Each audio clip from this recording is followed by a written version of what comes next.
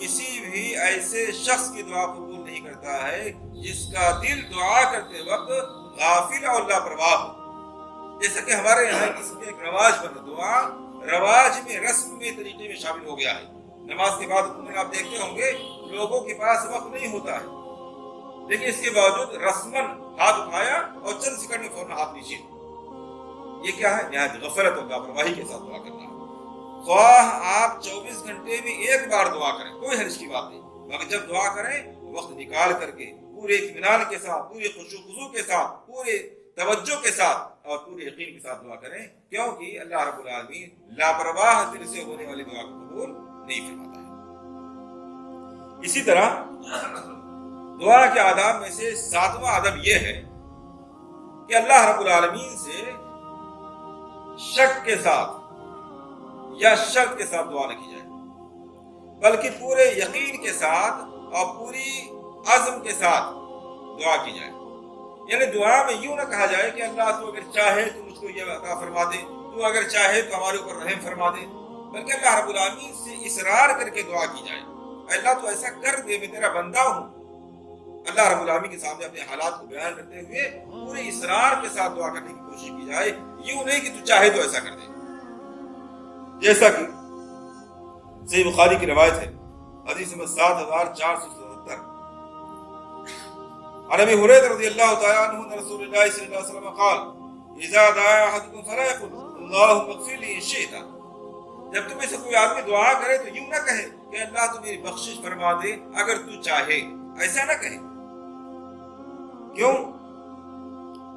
ولكن ليعزم المسألہ، کیونکہ دعا کا ادب یہ ہے، اس کا سلیقہ یہ ہے کہ دعا کرنے والا پورے اصرار کے ساتھ، عزم کے ساتھ دعا کرے۔ وَلِيُعَزِّمَ الرَّغْبَةَ، اور پوری رغبت کے ساتھ، پورے شوق کے ساتھ دعا کرے۔ اللہ مجھے اس کی ضرورت ہے، تجھے عنایت فرمائے فرما دے، تیرے علاوہ میرا کوئی دستگیر نہیں ہے۔ پورے ضد کے ساتھ، پورے اصرار کے ساتھ غلامی سے دعا کرنے کی کوشش کی جائے۔ یہ دعا کے آداب میں سے ایک دوسری روایت میں، صحیح بخاری کی روایت میں ہے، اللہ کے رسول صلی اللہ علیہ وسلم نے مزید ارشاد فرمایا انه يفعل ما يشاء لا مكره له، کیونکہ اللہ رب العالمین تو جو چاہے کر سکتا ہے، اس پر کوئی زور دباؤ ڈالنے والا نہیں ہے۔ جب اللہ رب العالمین قادر مطلق ہے، جو چاہے عطا کر سکتا ہے، تو اس سے دعا کرتے وقت کوئی شرط نہ لگائی جائے، بلکہ اس سے پوری اصرار و ضد کے ساتھ دعا کرنے کی کوشش کی جائے تاکہ دعا قبول ہو جائے۔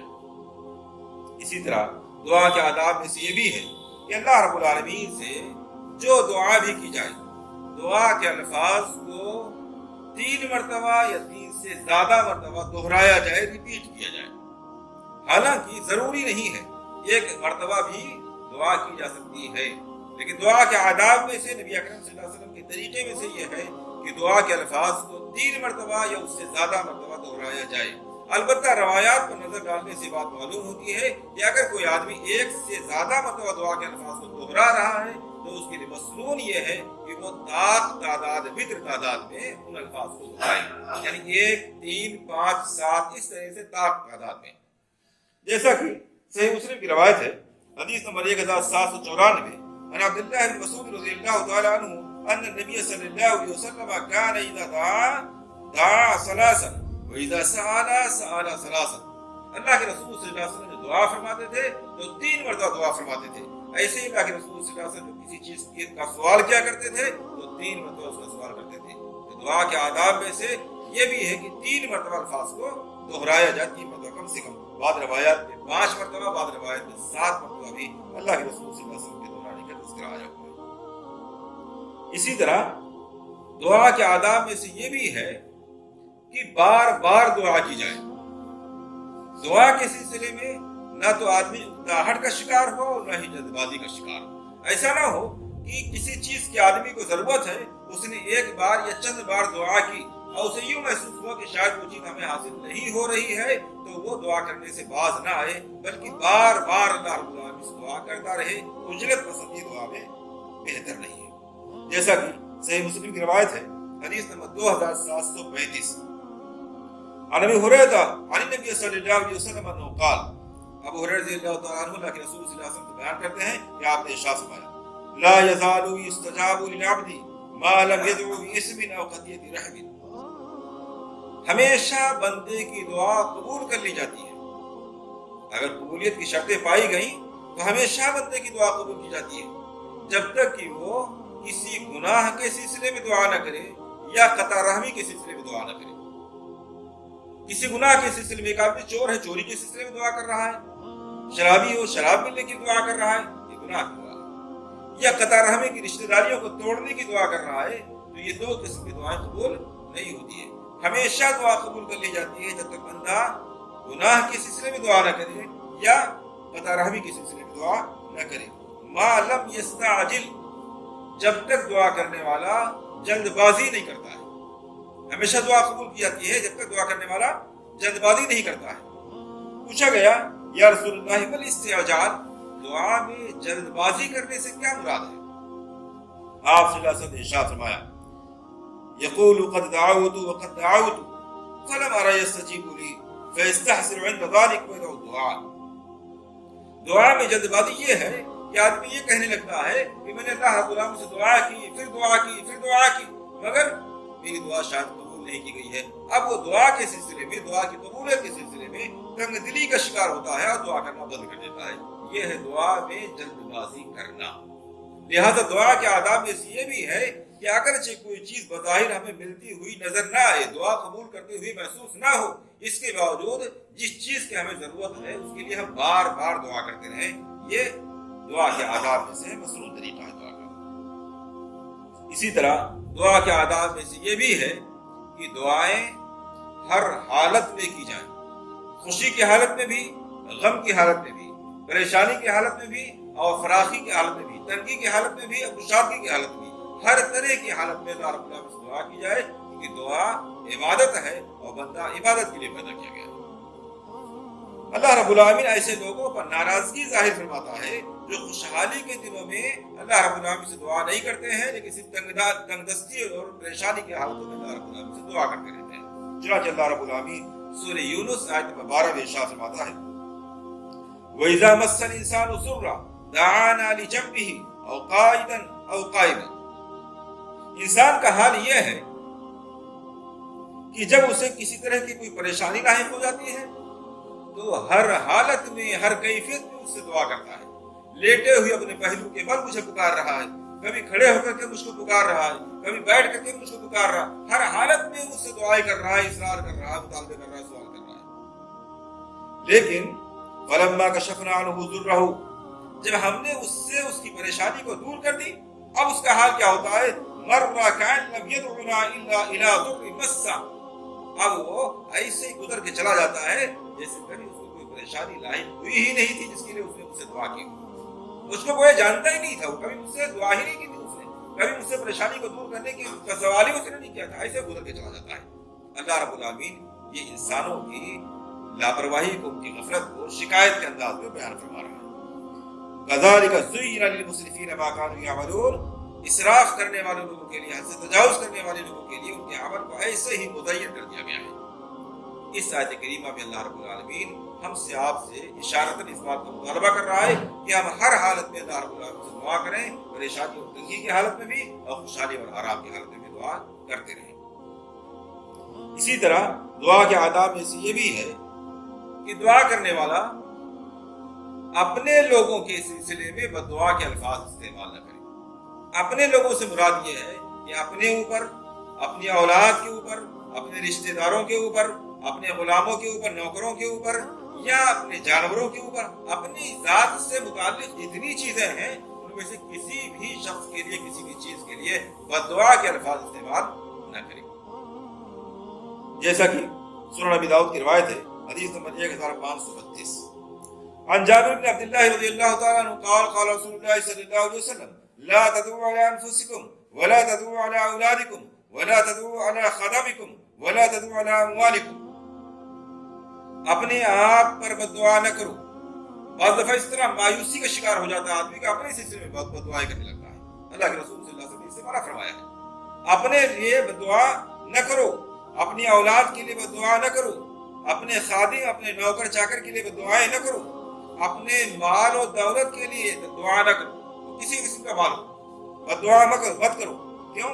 لا توافقوا من اللہ تبارک و تعالی ساعۃ نیل فیہا عطاء فیستجیب لکم، ایسا نہ ہو کہ وہ بددعا کسی ایسے وقت میں ہو جائے جو وقت اللہ رب العالمین کے ہاں قبولیت کا وقت ہے۔ ایسا نہ ہو آدمی اکتاہٹ میں، لاپرواہی میں آ کر کے اپنے لوگوں کے لیے دعا کرنے لگے اور وہ دعا ایسے وقت میں کر رہا ہو، بد دعا ایسے وقت میں کر رہا ہو جو اللہ رب العالمین کے قبولیت کا وقت ہے اور اللہ رب العالمین اس میں دعا کو قبول فرما لے، ایسا نہ ہو۔ یہاں تک کہ اللہ کے رسول صلی اللہ علیہ وسلم نے اپنے جانوروں تک پر بد دعا کرنے سے منع فرمایا۔ لہذا دعا کے آداب میں سے یہ بھی ہے کہ دعا کرنے والا اپنے یا اپنے متعلقین کے پر بد دعائیں نہ کرے۔ اسی طرح دعا کے آداب میں سے یہ بھی ہے کہ آدمی دنیا ہی میں آخرت کی سزا کا مطالبہ نہ کرے۔ بعض دفعہ تقویٰ ایک غلط رخ پہ چلا جاتا ہے۔ تقویٰ صالحیت بہت اچھی چیز ہے، لیکن اعتدال کا پایا جانا اور صراط مستقیم پر اس کا قائم رہنا بہت ضروری ہے، اس کا رخ نہ مڑنے پائے۔ بعض دفعہ کیا ہوتا ہے، آدمی تقوی کی انتہا میں اس طرح کی دعائیں کرنے لگتا ہے کہ الہ العالمین میرے گناہوں کی جو سزا تو آخرت میں دینا چاہتا ہے وہ مجھے دنیا ہی میں دے دے۔ وہ یہ سمجھتا ہے کہ آخرت کی سزا بہت عظیم ہے، اسے برداشت نہیں کیا جا سکتا ہے، اس لیے جو کچھ بھی ہو دنیا ہی کے اندر پریشانی ہو، آخرت میں کوئی پریشانی نہ ہو، یہ سوچ کر کے اس اچھی نیت کے ساتھ دعا کرتا ہے۔ لیکن یہ بھی ممنوع ہے، اللہ کے رسول صلی اللہ علیہ وسلم نے اس سے منع فرمایا ہے۔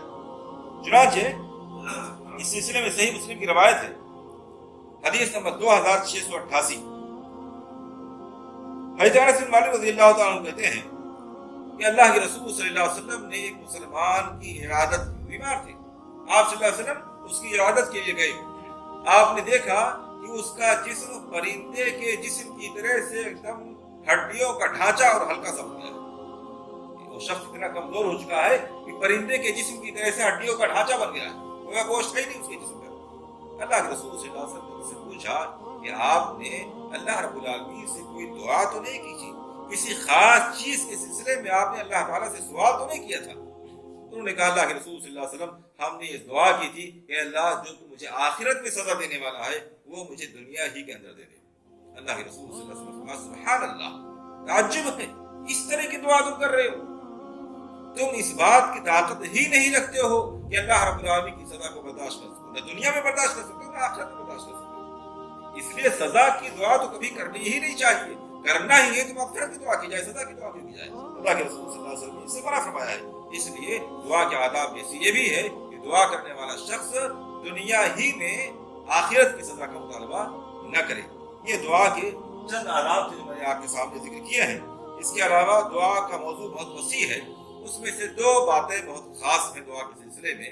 ایک تو وہ بہت سے اسباب جن کی وجہ سے دعا قبول ہوتی ہے، یہ وہ بہت سے اوقات اور حالتیں جن میں دعائیں قبول کی جاتی ہیں، ایسی وہ بہت سی حالتیں اور بہت سے اسباب جن کے پائے جانے پر دعا قبول ہی نہیں کی جاتی ہے۔ یعنی دعا کی قبولیت اور عدم قبولیت کے اسباب، یہ بھی دعا کے موضوع کے سلسلے میں ایک اہم بات ہے۔ انشاءاللہ العزیز اگلے درس میں اس پر روشنی ڈالنے کی کوشش کی جائے گی۔ اللہ رب العالمین سے دعا ہے کہ ہمیں وہ اخلاص کے ساتھ دعا کرنے کی، کتاب و سنت پر قائم رہنے کی اور اس کی دعوت کی نشر و اشاعت کی توفیق عنایت فرمائے۔ آمین۔ وآخر دعوانا ان الحمد للہ رب العالمین۔